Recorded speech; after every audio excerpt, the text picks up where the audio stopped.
let's hope this works out. So here's what we're gonna do.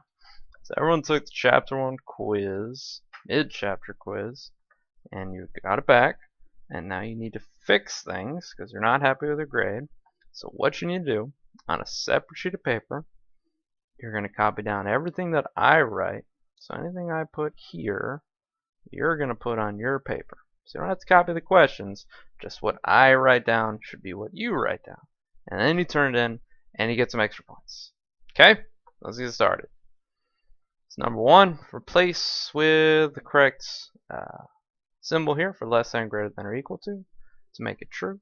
So we have 4/5 and 5/9. So anytime we want to change fraction to a decimal, we divide using TBO, top in, bottom out.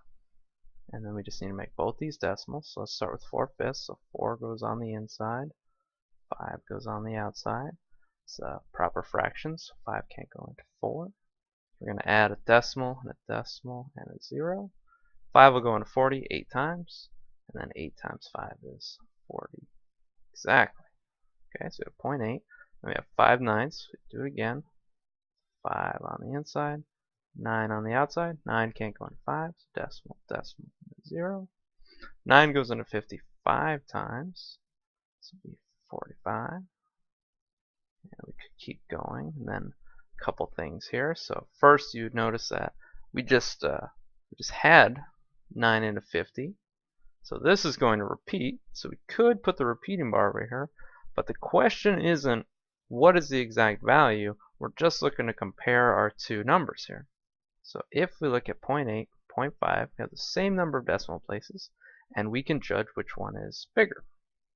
So we can say 0.8 is greater than 0.5, or 0.5 repeating, however you want to look at it. Okay, and how would we remember this? Well, maybe when you were younger and they said that the alligator eats the bigger number, right? Or if they weren't into the whole alligator scene, they might have said Pac-Man. Well, it's not the best Pac-Man ever. It's kind of bright. Pac-Man eats the bigger number. Any way you want to say it. Let's literally read out 0.8 is greater than, that's our symbol here, greater than 0.5 or 0.5 repeating. So our answer here is C. Okay, so on your paper, I should see TBO, and then this work, and then this work, and then some Pac-Man or alligator. Okay, next one, 1 2/5. Make it a decimal. So our whole number is just a whole number, so that's just going to be 1 point something. And then 2/5, we're going to do the same as we did before. So 5 can't go into 2. So add decimal, decimal, 0. 5 goes into 20 4 times. 4 times 5 is 20. So that is our answer. It's 0.4. So we attach that to our whole number, which gives us 1 2/5 is equivalent to 1.4, which is our answer right there. Alright, so far so good. Alright, order the set of numbers from least to greatest. So we have 2 decimals and 1 fraction. So now ideally, well, let's start off least to greatest. So let's put L to G, right? That way we don't forget after we do all of our hard work. We could change these all to decimals, because decimals allows us to compare things. But something should stand out here, which is that this last number is negative and the other two numbers are not. Okay?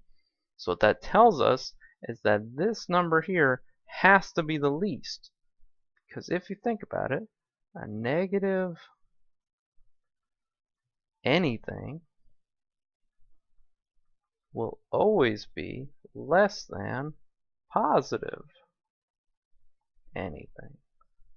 So it doesn't matter what that fraction is. If it's the only negative number, then it has to be the smallest value in the group.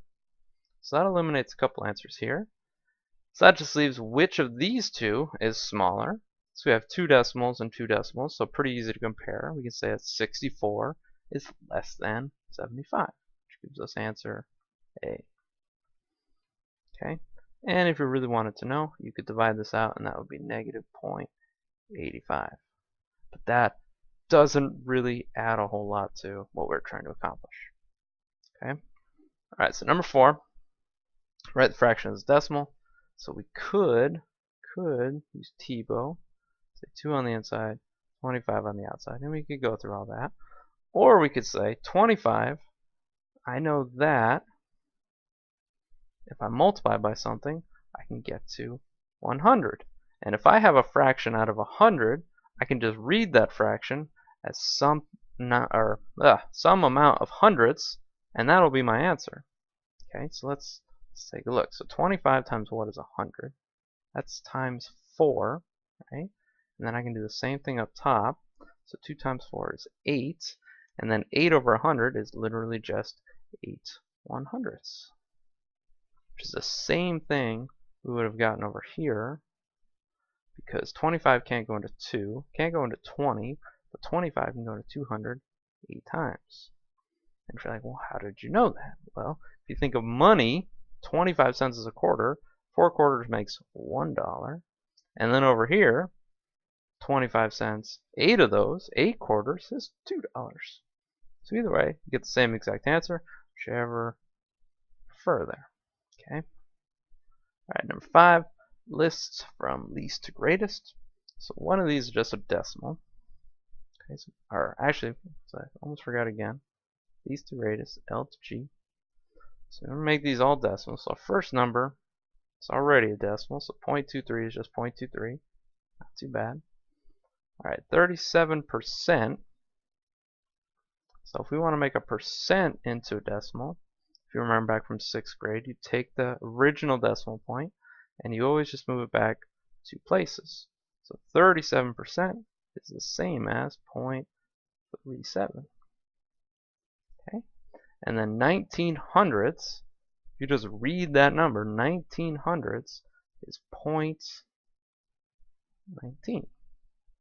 So there's our list of numbers written out as decimals, and now that we see them as decimals, we can put these in order. So the smallest one would be 19, or 19 hundredths.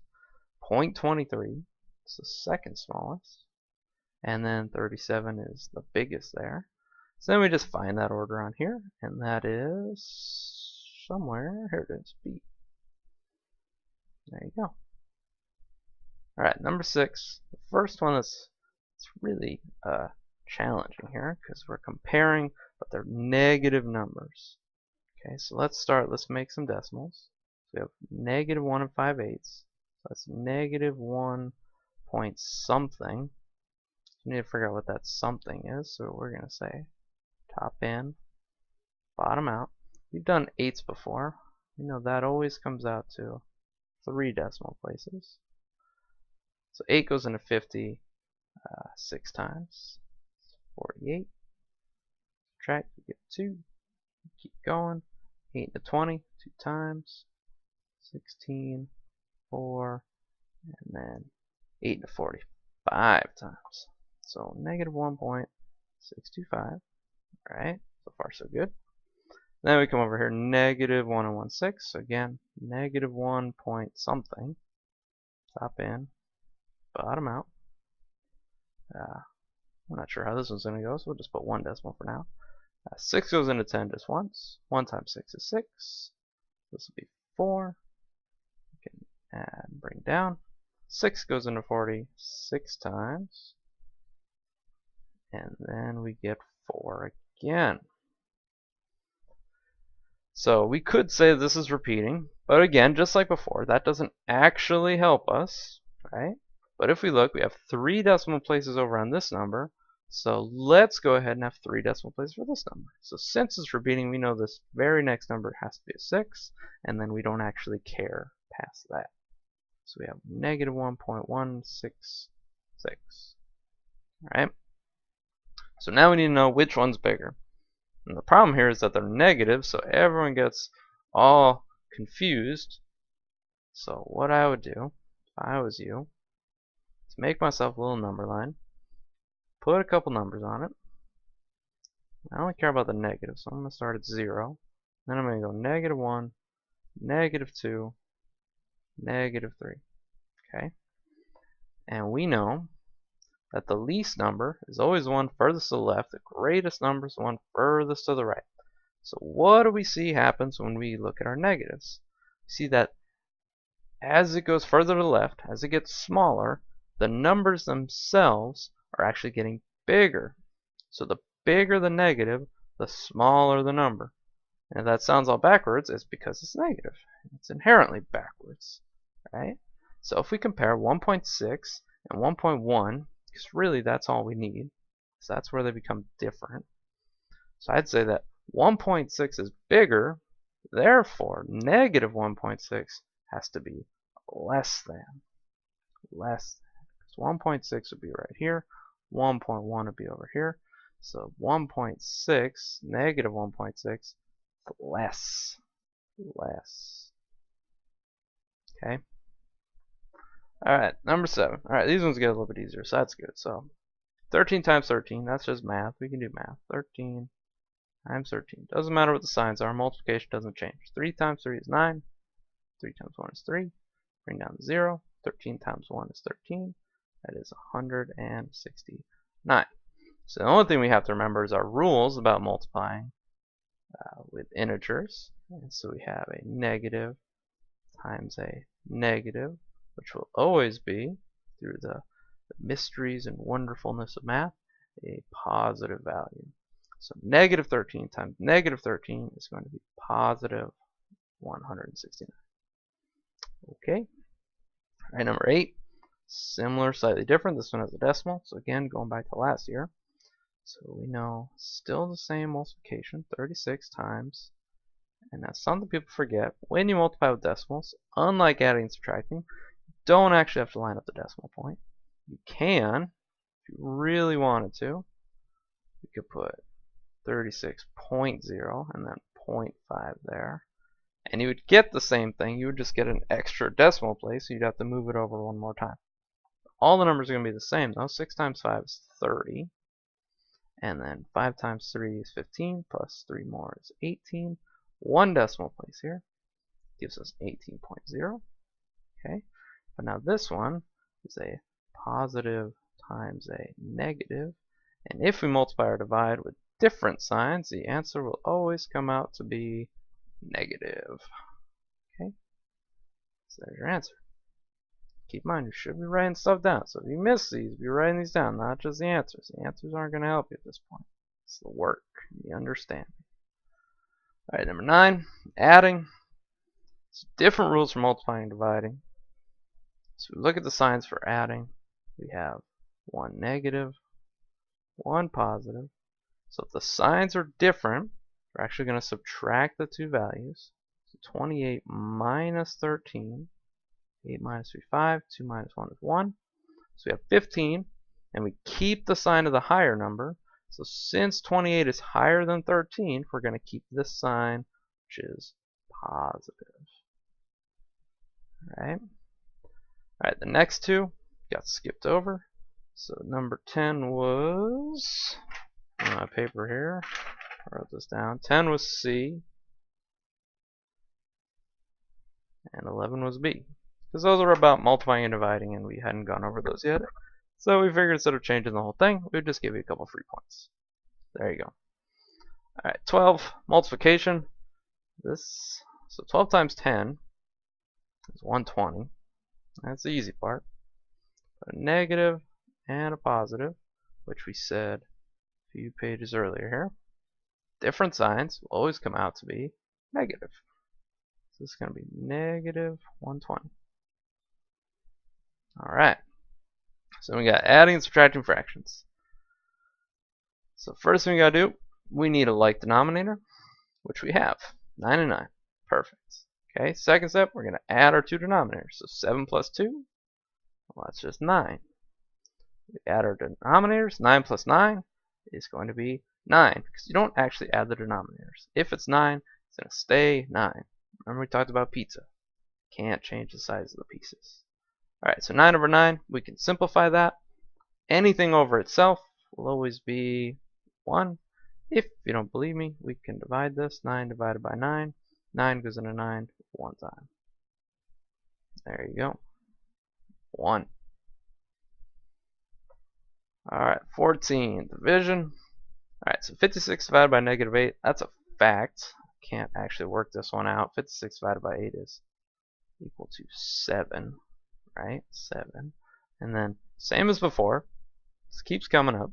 Positive divided by negative, same as multiplication, different signs, comes out negative. Okay? But now, how could we remember this? What if we switch these around here? 56 divided by 8 is 7, but did you know that 56 divided by 7 is also equal to 8? Which is so handy because if you look at it, it goes 5, 6, 7, 8. How fancy is that? Right? So that's like similar to if you multiplied, like, did you know that 56 equals 7 times 8? That's a 5. It's supposed to be an 8. 5, 6, 7, 8. And now you all remember that 7 times 8 is 56. Okay, alright, that's that. 15. Adding with unlike denominators. Alright, this is where we get into some actual work. So we need a common denominator. So we take 9, we take 5, we see what they have in common. So we write out the multiples. So 9, 18, 27, 36, 45. We do the same for 5. 5, 10, 15, so on, get all the way down to 45. The reason I knew that, besides that I've been doing this forever, is all of our 5s either end in 5 or 0, okay? And it'll just keep going. So we just look for the first 9 that ends in a 5 or a 0, which is 45. Okay? So now we can take our fractions. So we can say 1/9 is equal to some number of 45ths, and 2/5, lower this down some. 2/5 is also equal to some number of 45ths. So we just got to do some calculating here. So 9 times 5 is 45. Same up top. 1 times 5 is 5. Down here times 9 times 9 gives us 18. And now, so I don't mess this up too bad, we had a negative here. So we have negative 5 over 45 and positive 18 over 45. Okay, so now once we have common denominators, we'd say, well, they're opposite signs now, so we're going to subtract the two, right? Because it's addition, but we have different signs. So I'm going to subtract. So 18 minus 5 is 13. So our fraction is going to be 13 over 45, right? But now, what sign is it? So between 18 and 5, which of those is bigger? Definitely 18 here. So this is going to stay positive. And we can't simplify this, which is why our answer looks like answer C. Alright. 16. This is also seems like a free answer. 7 times 10 is 70. And a positive times a positive is equal to a positive. That was it. Looks like it was trying to trick you. It did not succeed. Alright, now the word problems. This should be fun. So 17, container can hold 9.5 quarts water, contains 3 4/5 quarts water. How much more water does it need to fill the container? So if you read that and you're like, what's that talking about? Could we do ourselves a favor and draw a picture? So I'm going to draw a fancy cup bucket kind of thing, right?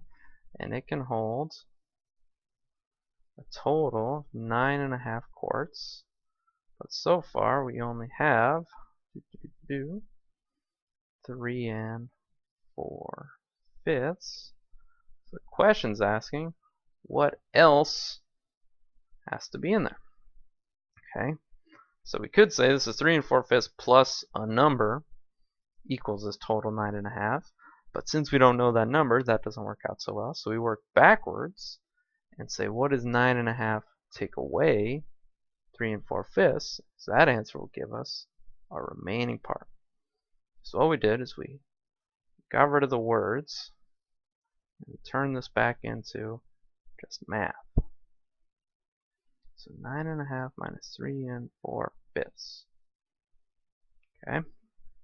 So unlike denominators, so we got to start there. So 2 and 5. So we have 2. Whoops. 4, 6, 8, 10. Just writing out the multiples again. 5, 10 here. So they have 10 in common, right? So we have 1/2 is equal to some number of tenths, and 4/5 is equal to some number of tenths.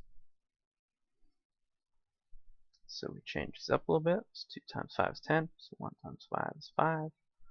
5 times 2 is 10. So 4 times 2 is 8. Right? But now we're subtracting here. So we're trying to take 8 tenths away from 5 tenths, which is not something that we can do. Right? Because if you only have 5 of something, you can't take 8 away from that. So what are we going to do? So we talked about borrowing. So if I rewrite these numbers, so you can see them together, so we have 9 and 5 tenths, right? It's the same thing, we just put the whole number back to it, and minus 3 and 8 tenths.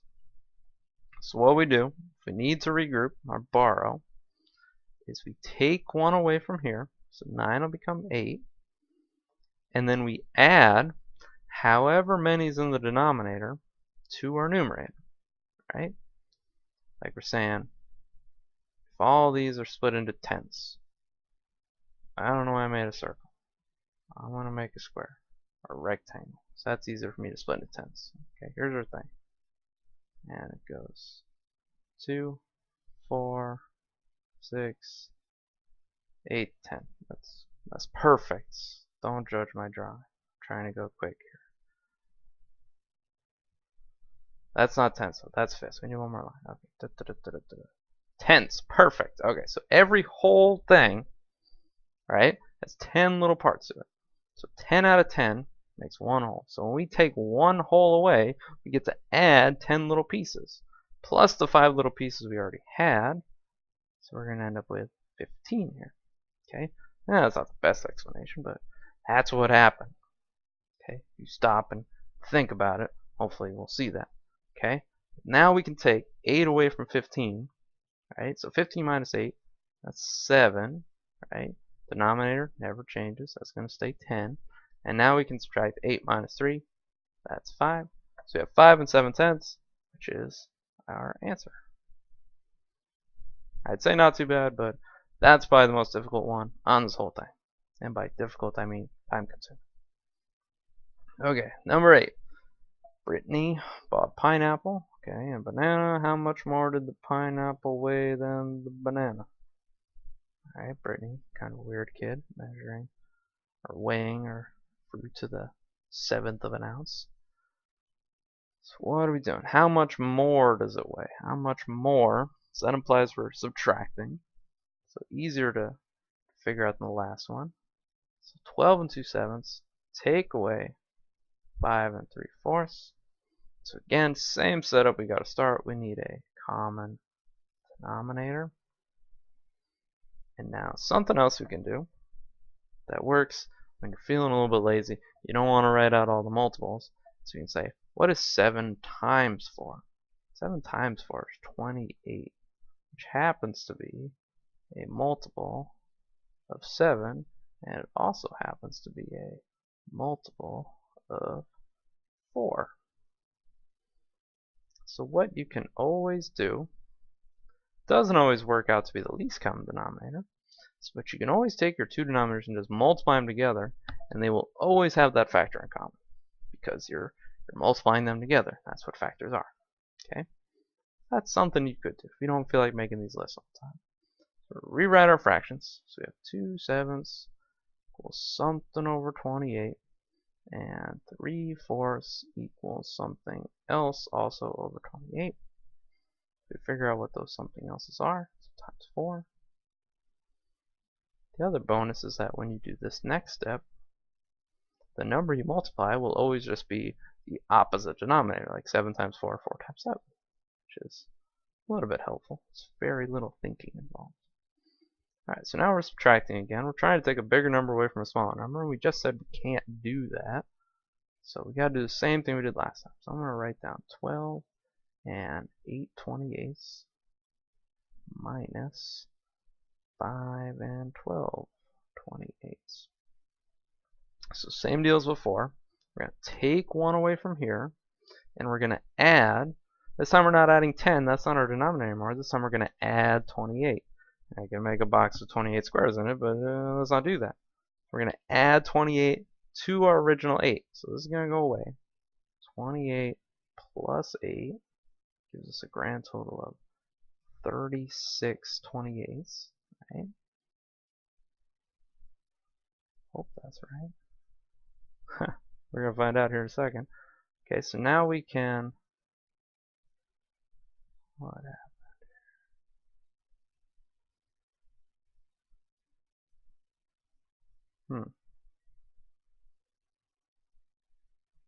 Let's see, 36 minus 12. So we can subtract that now. It gives us 24 over 28.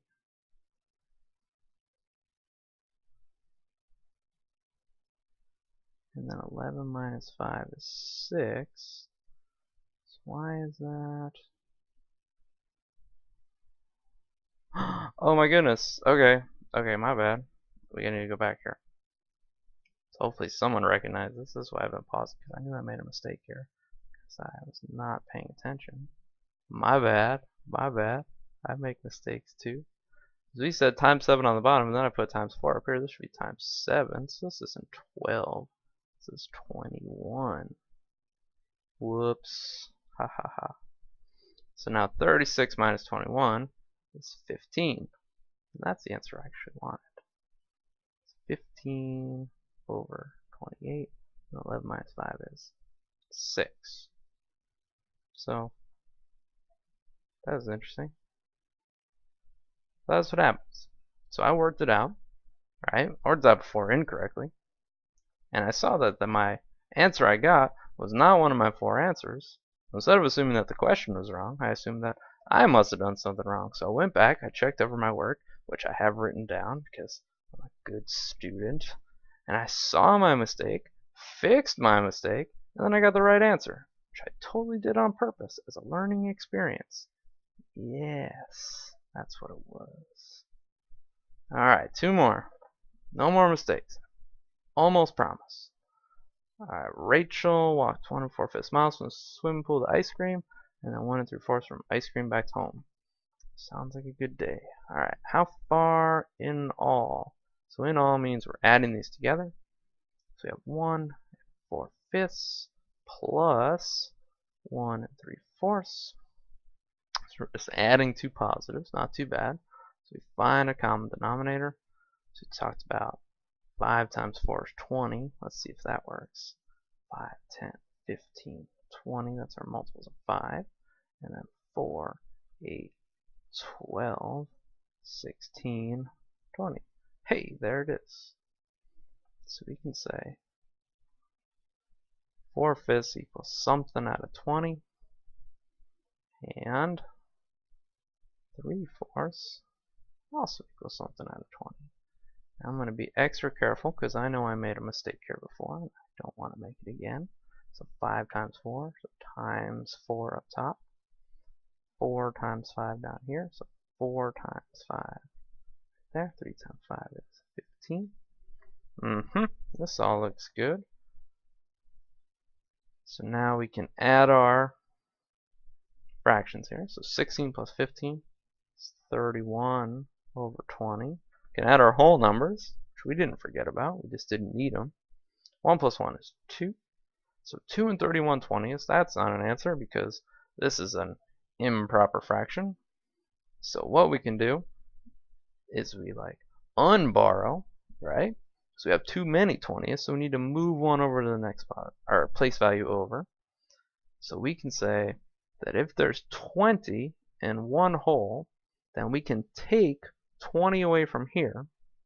So 31 minus 20 is 11. So we're going to say this is now 11.